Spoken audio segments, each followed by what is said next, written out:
We're ready to begin with Michigan. We have student athletes Trey Donaldson, Roddy Gale Jr., Lad Golden, Coach Dusty May. Coach, we start with you. Some thoughts about tonight's game.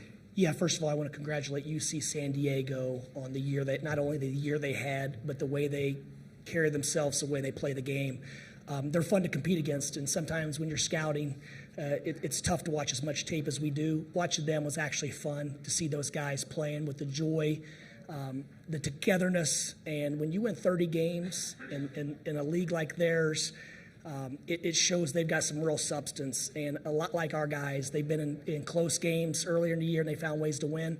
Lately, they've been able to pull away and separate, but a great college basketball game. But once again, just very grateful that these guys are on our team, and they elevate their play when it means the most, and ultimately that's what it came down to again.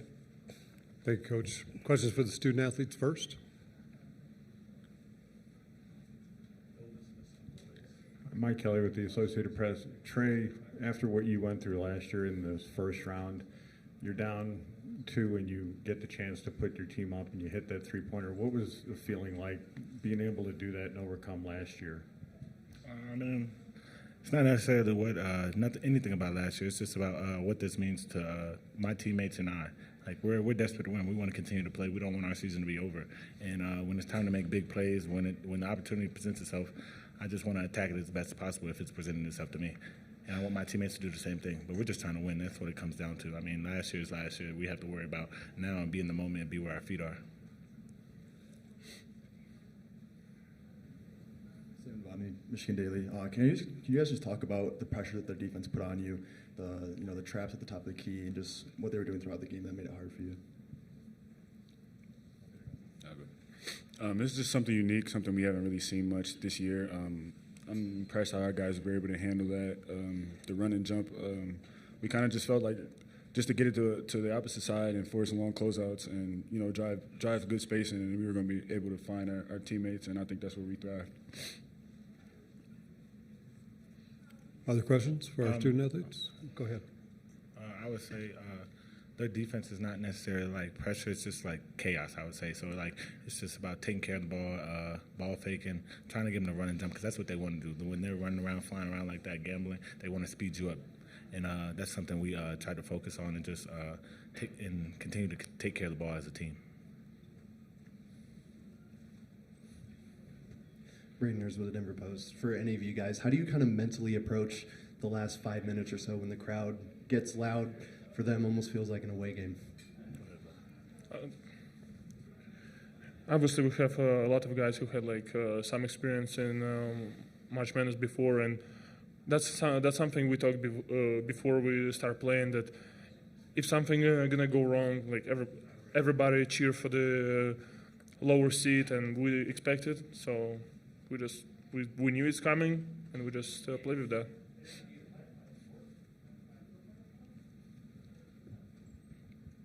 Brian Gillis, SB Nation. Vlad, you had 3 really big rebounds in traffic in the game. Were you a little extra motivated in that situation to make sure you got those balls? Yes, 100%. I did not want to go home, so you got to do what you got to do.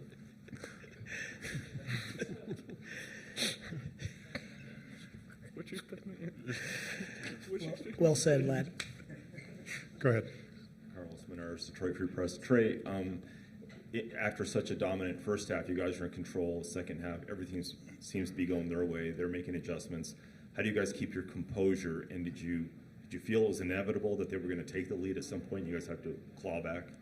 I wouldn't necessarily say we thought they were going to take the lead. I mean, we were just trying to, like I said, stay in the moment. I mean, just whatever the game threw at us, just being able to respond the right way. That's our biggest thing. Not worry about the last play or 2 plays before that. Just focusing on the next play. And I feel like that's a good team. I mean, they won 30 games. So, I mean, we knew it was going to be a dogfight no matter what. If they came in, they cut the lead and took the lead no matter what, we knew it was going to be a dogfight. But our togetherness, those last 5 minutes when the crowd got crazy, like you said, that's what helps us stay calm. We have a veteran group of guys that can stay even-keeled and stay neutral and just coming together. That's the biggest thing. I mean, this tournament throws so many things at you. These games are going to be all lopsided. They might be tight like they were today. You never know. But we've been in games like that all year through the Big Ten, and we just find a way to win. And that's the biggest thing when it comes to this tournament. 17 to be exact. Games like that. Just to follow up on that, obviously saying about the the low season and all that. Did you guys watch the McNeese State game, and were you guys aware of that? 12 taken down to 5. Was that like something bad omen? I mean, McNeese State played today, so I mean nothing against McNeese State, but us Michigan guys, we were focusing on us and the task we had at hand. Because like I said, that's a team that won 30 games, so we knew it was gonna. We weren't sure how we were gonna have to win it, but we knew we had our hands full, so we didn't want to try to overlook that team. So we were really focused on ourselves. So we didn't get a look at the McNeese State game. I heard about it, but I mean I couldn't answer that question because I didn't get to watch it. Anything else for our athletes? Okay, we'll dismiss them at this time. Thank you, guys. Go ahead and let's get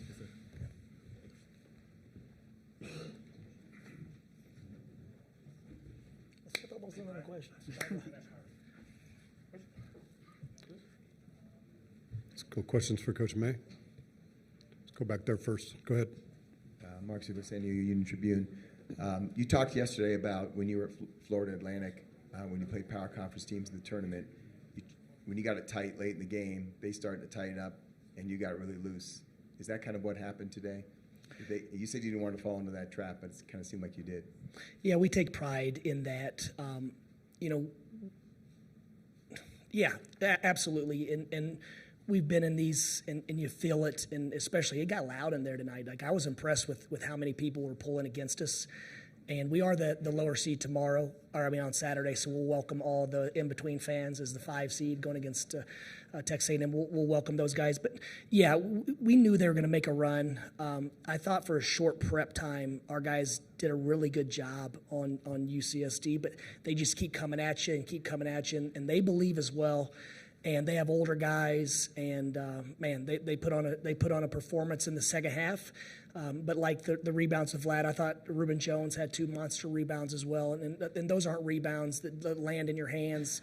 He got one big tip out, which allowed us to call timeout, and then Leighton, he finished it up at the very, very end with another rebound. So I thought those hustle plays, especially by Vlad and Reuben, and then obviously Danny didn't have one of his better games offensively, but he was a monster on the glass with 5 offensive rebounds, and then Trey Donaldson big shots, and Roddy Gale getting downhill. That was we needed all of those paint points. Over here. Chris Ballas at the Wolverine. Dusty, what do they do on defense to make it so tough for you guys to get the big men involved down low? Well, they were double teaming Vlad before he had the ball, and we actually threw it to him, and he was essentially triple teamed, and Vlad just patted it back out, and it created a closeout. He generates a lot of attention. I don't think we did a great job of taking what the game was giving us. We wanted to cause that overreaction and swing it and then drive the long closeout, but the ball was sticking up top. Part of the reason is they get in the passing lanes, and they do something completely different than we've seen. And they're very, very disciplined. And when they do get behind the ball, it's impressive how fast they are to get back and make plays with back tips or scrambling and rotating. So fortunately, we were in South Florida, and there's a coach named Jim Crutchfield at Nova Southeastern, and we wanted to play them the year we went to the Final Four because we thought we might see a souped-up version of that. They press, they're in the passing lanes, they do something different. So it felt a little bit like that where you can't run your stuff. Every time out, they were running and jumping us, and they're just forcing us to play basketball. So with our case, we don't see that very often where you're able to just go against a scrambling defense. But they do it well, and it's their togetherness and how they're connected, which makes it ultimately work as well as it does. Over here. With the Denver Gazette. Dusty, final defensive possession in the game, Danny kind of gets switched out onto an island. I guess what do you see from him there? What stood out about his ability to challenge that shot? Well, first and foremost, they were calling the play Luka, and I looked at the staff. I said, what action would they be running that looks like the Mavericks? And it was an isolation, I think 3 straight times for number 13, and he made incredible plays. So then we changed our coverage the next time out, and then on that last possession, I thought they would go quick. I for whatever reason, we thought they would try to get a quick 2 with 19 seconds. Obviously, we're taking away the 3. When we got the switch and it got to about 7 or 8, I was trying to signal Danny to foul, but I lost my voice. And he forced a tough shot, and then Reuben finished it with a big-time rebound. Yeah, Dusty, can you just talk, it's obviously very fresh, but can you just talk about how your team reacted in the final 2 minutes, just all the chaos and then the big offensive rebounds? Yeah, it's I've spent a lot of time in during the year, you don't have a lot of time to reflect and go back and study the data with the film and whatever. But I've spent a lot of time the last 3 or 4 weeks trying to figure out why we're so good in late games. And because we miss free throws, we miss front ends, we didn't finish well around the rim. Usually those things are the recipe, right? And when I think about it, I look at our guys in the last 5 minutes of games, their awareness, their intensity, their determination is heightened at another level. And that's what I guess that was my hypothesis a couple weeks ago, and I've watched it even closer because we're in games like this, it seems like every single game. And so it seems like that's the case. I mean, there's no way Vlad should have gotten those rebounds, but his determination to win in crunch time is impressive. And just like Trey Donaldson's big shot, they're not afraid of the moment. And obviously, good players make good plays or whatnot, but I do think the fearlessness and I think a lot of failure comes with simply being afraid of the results, and we're never afraid of the results. We weren't scared to go home today. We were going to come in here and hoop and play our game and trust that would be enough to get it to Saturday. But if it wasn't, we're going to tip our cap to these guys and root like hell for them. Right here. Just an extension on that, just you mentioned being kind of forced to just play basketball in the last couple minutes. Just what about this team made you feel like they were prepared for that in the last couple minutes? Our team? Yeah.